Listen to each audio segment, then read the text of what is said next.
Welcome to Perimenopausal Athletes and Beyond.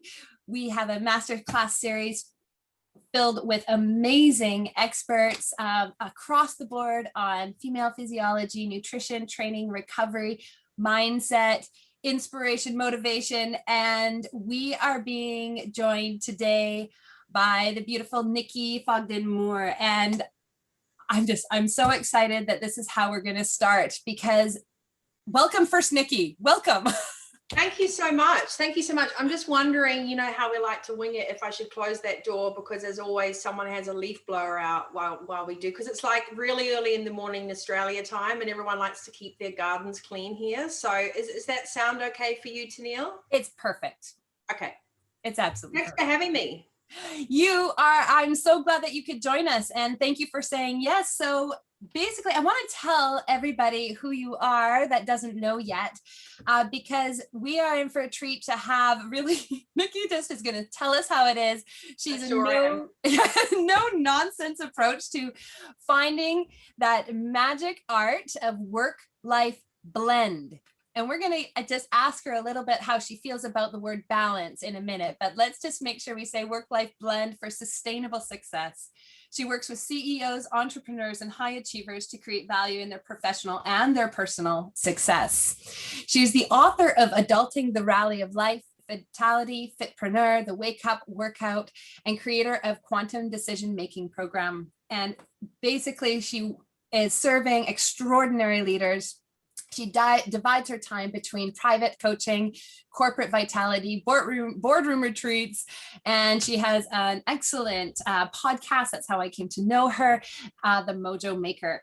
So I also wanted to share that in this idea of a work-life blend, Nikki was the head trainer for the Women's Health and Fitness magazine, and it's an incredibly important part of her everyday life. So this is how we're coming to, like, what are we going to create in this whole series? And Nikki, did I miss anything that we need to make sure that our listeners know about you?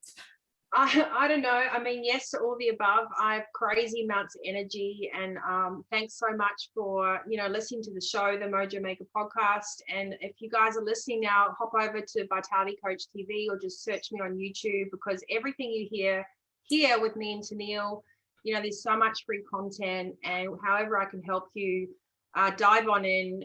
So yeah, I just want to get started and use this time effectively as if we were in the room with everyone that's listening. And my only advice would be, if you're listening to this series with Tennille, to go, how does this relate to me and what can I get out of it? Because you only have 140 minutes in a day. So if you're listening to this, use it wisely, and then go and think, what am I going to apply from these calls? And think of me as your coach in the session. And I can't wait to help out, Tennille. So fire away. All right. So I want to start with this idea, this word called courage. And Nikki has talked, she has a 3-podcast series on this, starting with Dare to Pioneer, Taking the Unpaved Road, and the fun factor. So starting with where we're at today and where we want to go. So the listeners here, they are athletes, they have an inner athlete, some of them, and we're about getting to start lines, being our best selves. But we're in, it's our whole self. And so I want to just touch on this idea of courage and what it takes to step in to what this means, because it takes a whole lot of courage to get to start lines. I think fundamentally, as humans and as women, anything else, there's been like massive shifts throughout time.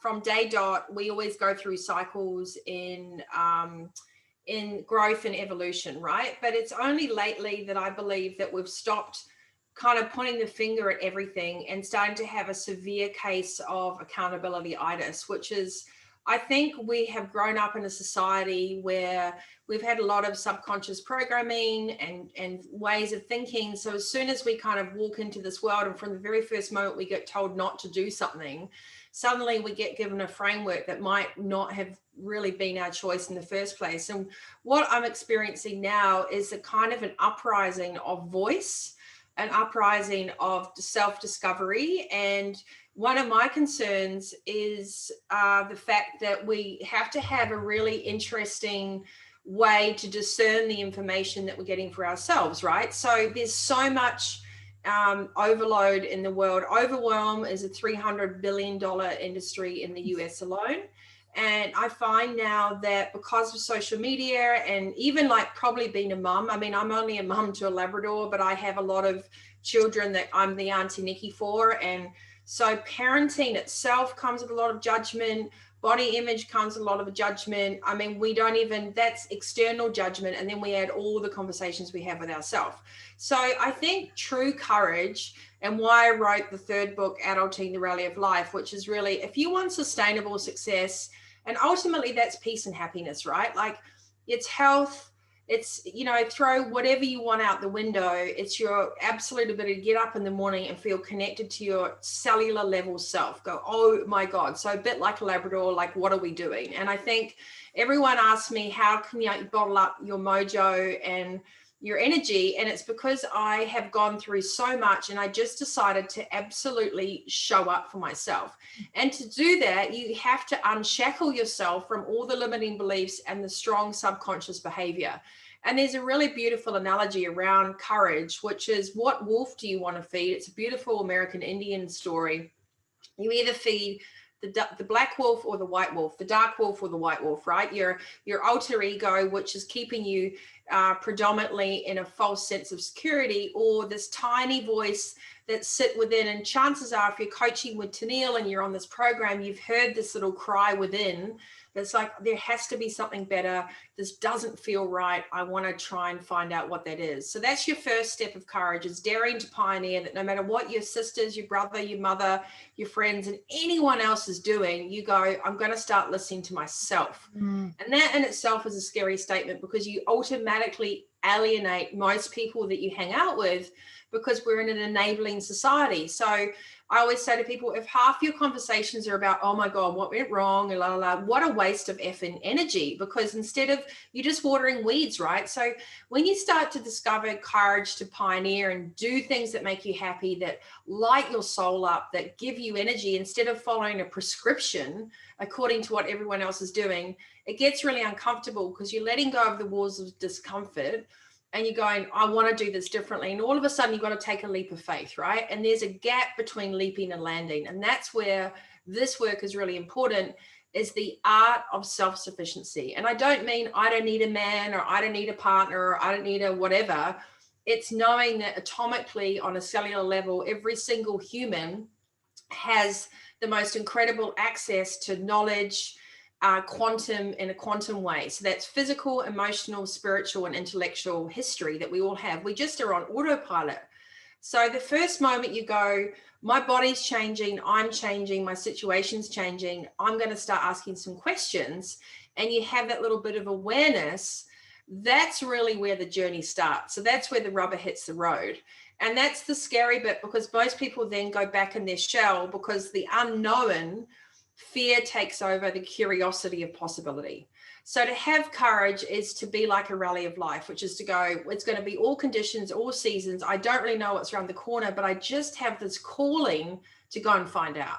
And I don't even know what the end result is, but I'm just going to take one step to go, what if I ask some questions? What if I ask some questions of myself? What if I sat in a room with all my friends? I was like, do I really resonate with these discussions? Mm-hmm. Do I resonate with the advice that I've been given and been following? And learning to go, your gut will always tell you in an instant if it's a yes or no. But then our head gets in the way, and it rationalizes ourselves away from what's truly good for us. So courage and the dare to pioneer aspect is going, this doesn't feel right anymore. This isn't serving me. I'm going to have the courage to replace fear with curiosity. That's the very first step. And that's where you start to be, you know, unimaginably supported by the universe, because it starts showing you the age of innocence again. And it's really cool, but you got to keep going. Yeah, it is so absolutely perfect. Not only as we start this journey of this masterclass series, but as we, you know, as the whole series is for women 35 plus, those that are approaching perimenopause and have no idea what's coming, those that are in perimenopause and just going, what the hell's going on? And Yeah. also in the training world that we're living in, there is this idea of overwhelm that you mentioned, of information about, okay, now women are not small men. How do we train? Is it different? You know, what do we do? How do we do it right? And therein lies the challenge that you're calling upon all of us to do. Well, I think this is a really super interesting topic. So I have, if you look on, I actually stopped posting a lot of my fitness stuff because I kept getting pigeonholed in being, you know, Miss Fitness. And I didn't realize, I just want to share a story. I didn't realize, it's going to sound weird, how good a body I had. You can't see it here because I've got all my articles. I was like, I was so busy being in myself, I didn't realize how awesome I was. I really didn't. I had like a killer body. I was super fit, but because I had a bus accident at school when I was 11 or 12 and I broke my back and it was pretty horrific, but I never had a moment to really stop and think about that. I just kind of got on with it. And so I've always appreciated the usage of my body, the mechanics of my body. I've never thought of myself as a woman versus a man. I've always trained with men. I've always been in male dominated sports and industries. I've never had that separation of body and state, if that makes sense. Mm-hmm. So I would just work out using my gym. So I just work out according to what I felt like, according to going, wow, look, my body can do this. Or when I got hit by a car, I'd sit inside the garage on a wind trainer for 6 months to get continuous passive movement back in my knee. And, you know, I think this inquisitiveness about why not should replace the thought of, I'm a woman, I can't train like that. You can train however you want as long as it's right for you and your body. I just think we've got to stop going, this is a workout for men, this is a workout for women, this is a job for men, this is a job for women. I think like what's you, right? You as a whole entire being need to understand how you're built on a cellular level. So the first thing that you need to do is have the courage to stop all the labeling and associations with what you can't do and what's right, and go, how well do I know my body? Do a body scan. You know, like I'm 46 now. Don't want to ever say that. Maybe we should block that out because I stopped at 32. And last year I taught myself to skateboard. Huge scars, by the way. It wasn't a good idea. But this childlike sense of like wonder about how my body heals, what it's capable of. You know, I use my fingers in the morning. When I get up in the morning, I say, thank goodness, I am so grateful and I really appreciate you, body. I haven't had any work done because I feel that I'm really happy that I have my own boobs. They're natural, they're healthy. You know, I think when you've lost everything, you appreciate your health and well-being. And I would say to any woman listening to this, retrain your brain on how you discern information coming in about, you know, training for women or training for you, training for your cellular makeup, your chemical makeup, where you sit now. Your training will evolve with you. And sometimes it's about going, right now, right now I'm tired and I'm just going to rest. You know, like I just don't think we listen to ourselves. I call it generation absorption, right? Everyone's going to conferences. Like I used to interview Dr. John DeMartini and I did this show series with him, and the same people would turn up at every conference. And I'm like, if you were taking and applying the information, you wouldn't have to come back. So I think what we do is we serial absorb, but then we go, oh, that didn't work. But I ask you, what have you actually followed through on? Like, have you, after this thing, have you stood there and gone, where is my body? How can I send love and healing to my body? How can I, you know, open our hips up as women, work on our hip flexors? Like your body will tell you. But as soon as you start labeling things like a workout for women, a workout for men, and you go down that rabbit hole, you just become a number and you lose connection to what's right for you at that point in time. So I'm very passionate about these subjects. So I'm going to give you long answers. No, I think it's a really great place for us to come into conversation, because a lot of what we are going to be dealing with in the push and the pull is that we are learning things that are particularly, you know, women's estrogen level coming down, pelvic floor health changes. We can be aware of these things, we can take on. But I think as we listen and as we learn, I think your main message is like, hear it, but then do something that's right for you. Is that what I'm Yeah. like? Well, Hear I think, what that science is saying, but at the end of the day, it's still you. yeah, and I think I think that science, and I think this is the whole point, Neil, is that we should back up. But what I think what happens is fear and FOMO and over information and overwhelm can prevent you doing the basics. So sometimes we use information in science and we go and we use all that and we don't actually end up doing anything that are our basic vital ingredients. So I would ask yourself, am I fulfilling my basic foundations of my health and well-being before I put my body under duress? Like, why am I training like a military commander if I'm a mum of 3 and I'm just learning about premenopause and my body's changing? Why would you keep going to CrossFit 3 times a week and slash yourself and not go, hold on, I might need to like shift my coordinates a little bit because my body's tired? You know, we have the most incredible science within us. We're just so busy. We don't trust ourselves. I think that's the most important thing. I think this is about learning to take on board information and go, does that information feel right for me?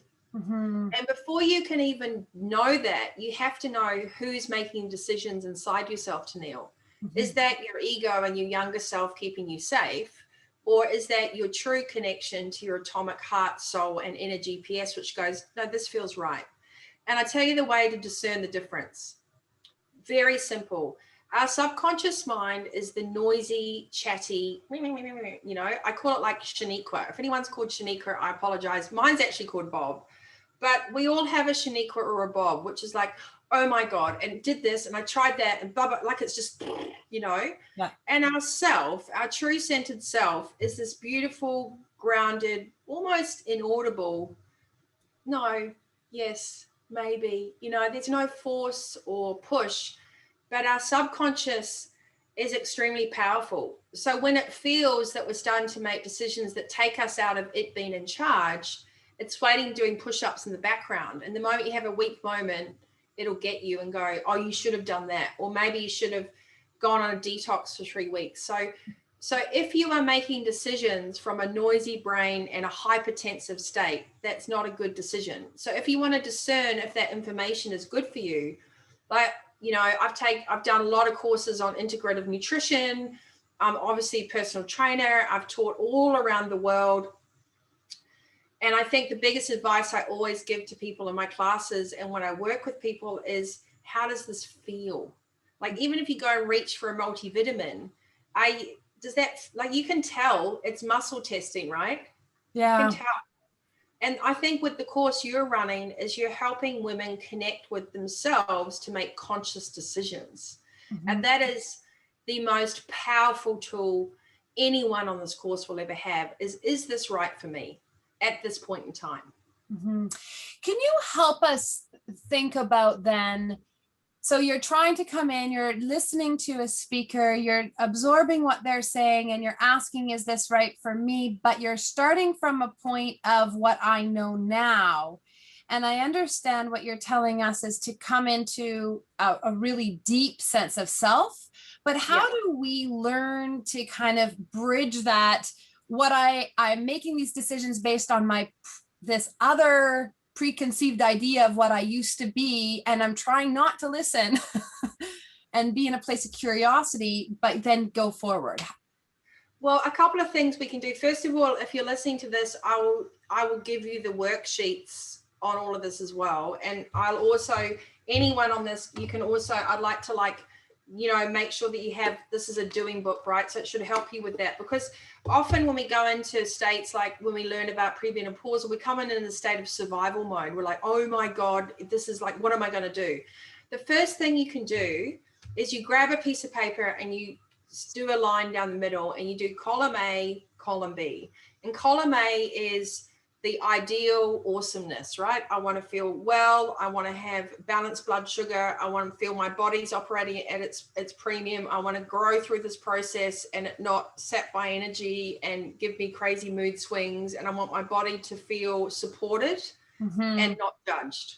because our subconscious mind can go, oh, look, you're looking in the mirror, you're getting more belly fat. I used to be able to run 21K. I can't even run 5 now. So it's constantly going, it's chipping you down from your place of awesomeness. Yeah. So you got to identify, this is all the information coming in. And then you write down your blurts. So you don't leave the conversation in your head. The trick is to start identifying the conversation with self. And if you haven't read Michael Singer's book, Untethered Soul, I recommend that book. I'll also give Tennille the links to Your Ego Is Not Your Amigo and some other things around how to discern the voice. But as I said to Tennille before we started recording, we never get rid of that subconscious self because it's our inner child that is just trying to cope. And you've just got to give her love and affection and go, hey, babe, I got this. You know, I understand that you're afraid and you're freaking out and you're losing control, but I have complete trust in myself. That shift will only occur if you actually take time to identify the conversation. Awareness is not enough, Tennille. We have to take action to write down the A and B, the attitude and the blurts. I want to do something right for me. Why should you start that now? I'd love to work on this program with Tennille. Nothing's ever worked before. See, it's this constant battle in our head of yin and yang, black and white. How exhausting is it just listening to this right now? So the moment that you write that down, you know what you're doing? You're having the courage to take accountability and go, I hear you, but I'm choosing to do great. It's okay, but I'm choosing the second thought. Mm-hmm. And that stills the mind. It's essential to write this stuff down. Essential. Yeah. I think so. As we go through this series, it is really to take on, to hear something and then to know how that makes you feel. And then, let it go and then come back to it when you can really see, okay, let's chart my own path. Now, one of the big things that I want to ask you is, you also talk about how to work with a coach and what the role of coach is.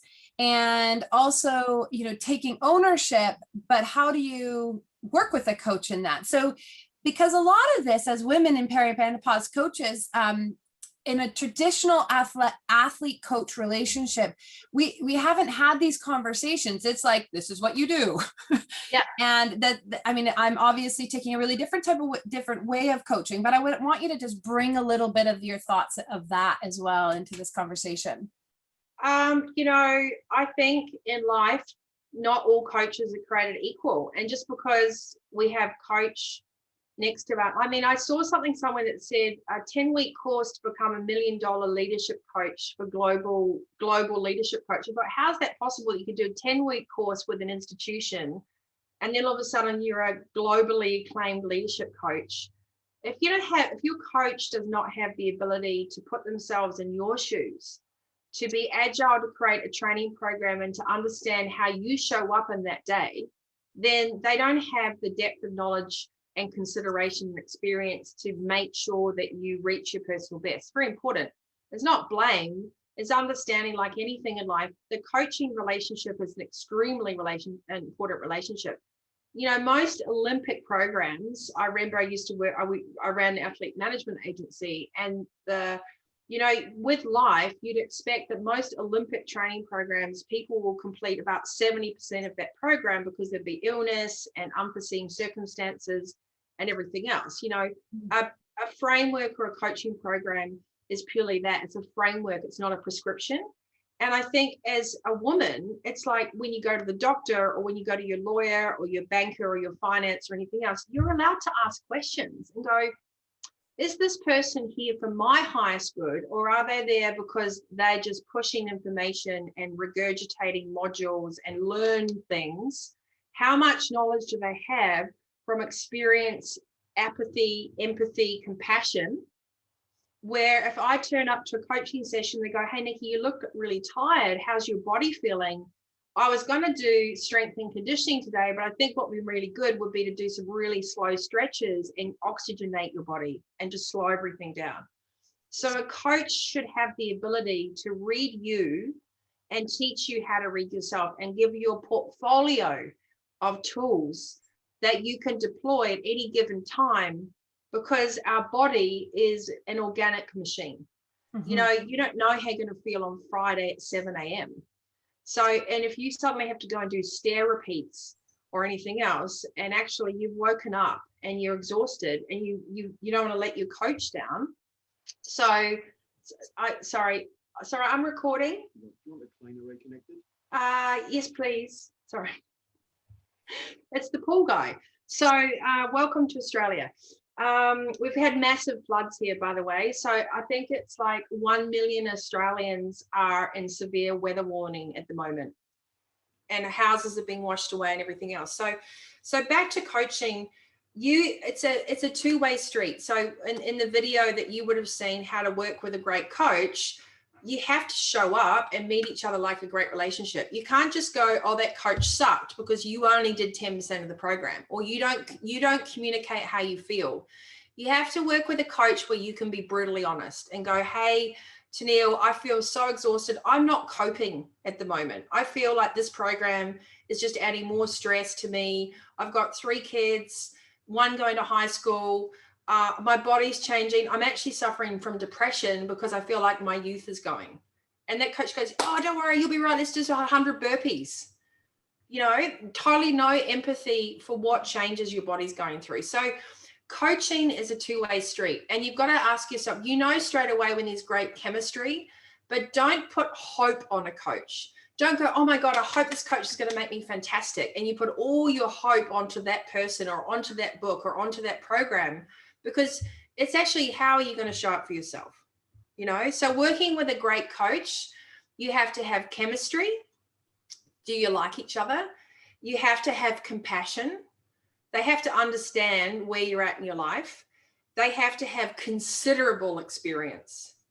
You know, that to me, when you're dealing with people's lives like I do, I now have so many check-in points. I say, listen, I actually say no to majority of people asking to work with me, because I only work with 10 people a year anyway. But I think that it's safer to say no if you know that that person's not going to show up and they're not ready. And then the last thing is that you have to have great communication with your coach. You know, you have to be able to shift the coordinates, set some regular milestones, and feel like together you're a team. And when you've got that, then you have a winning combination. Yeah. It's amazing to me. I mean, to just go on to that, is that the key word there is a relationship. Oh, it's ownership, taking ownership of knowing thyself. First step, knowing thyself, I mean, so you can I think that's your main message. And that would be my main message to anyone, because when you know yourself, you automatically attract the most amazing people.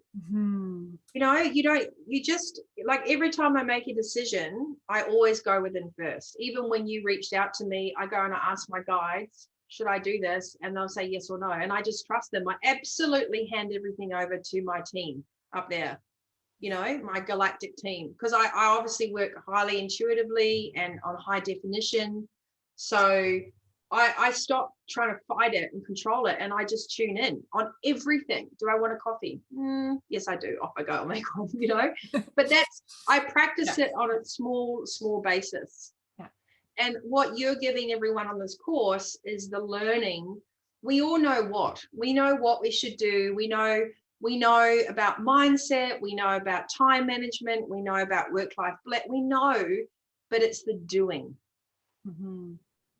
You know, and the only thing that gets in the way of the doing is the overthinking.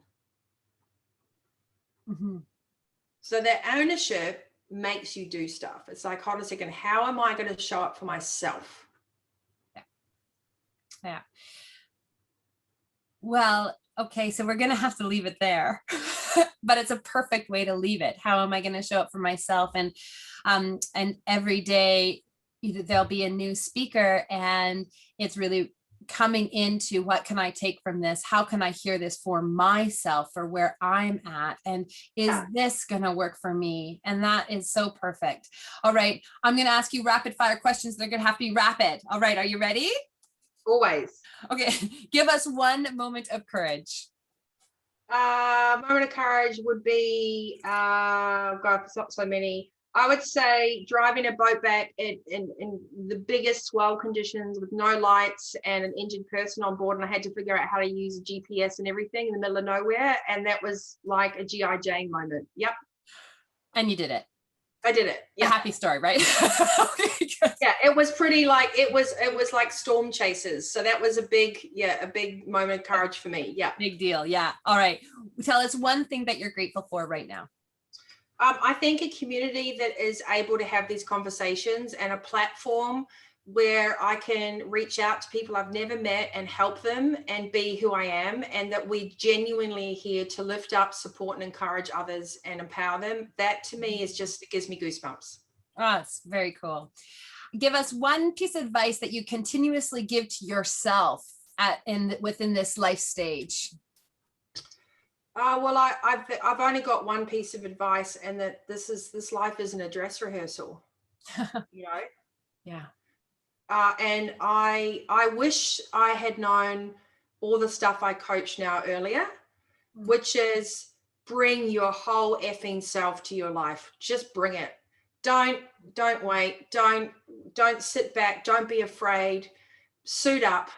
You know, if you have to wear Wonder Woman undies every day to do it for a week till you get in the habit, do it. I send all my clients superhero undies. Love it. I might have to steal that idea. I think that's absolutely brilliant. All right. Okay. So you have provided our listeners with 30% off of your new book, The Adulting Rally of Life. And it's a real action book. Do you want us to just tell us a little bit more about that? So all my books, Vitality, Fitpreneur, you can get anything Mojo 30, right? So your clients can get, anyone that's listening will get an evergreen code for anything of mine. This really will talk you through the mindset and the shift to get in the driver's seat, right? So whatever you want to do, whether it's family, personal training with Tennille, it will help you unlock those old limiting beliefs and take you through the 7 checkpoints where you're totally feeling excited, enriched, and celebrating what you're doing, and you can overcome roadblocks. It's all workbooks, worksheets, exactly how I coach, and it really is like the essential roadmap. We can't live on a 1960s operating system for 2021 and beyond. So we need to redo our hard drives, and this book is like a little James Bond toolkit that will have you ready for life. Oh, I love it. And you get me, so you get me with it, and it's full of quotes. You also get a free quote set of JPEGs. And, it's just, I wanted to provide something that was downright practical and would shift people from chaos to calm like that. Mm-hmm. Get rid of that overwhelm. Yeah, I love it. Okay. And people can find you? We'll put in the website below. Yep, vitalitycoach.com.au, or just type in nikkifogdenmore.com, YouTube, and the podcast. Also, the books are on Amazon and everything else, but I'd love you to come follow me on YouTube.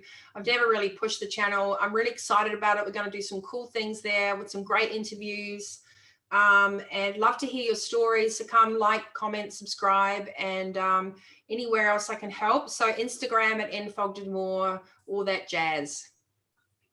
Well, thank you so very much for getting us on to the right foot here all together. And on we go to have an amazing masterclass series. And thank you very much for joining us, Nikki. That's been brilliant. Well, thank you so much for having me and for listening to my passionate conversation. But all I can say is, oxygen mask first, ladies. You got this. There's nothing sweeter than bringing yourself into alignment, and you will get there with amazing people like Tennille that are navigating you through that. So, you define what your own courage is, right? Be inspired by others, but pave your own way is what I say. Perfect. Thank you so much, Nikki. Okay. Thanks, Tennille. Have a great evening. Bye, everyone. See ya.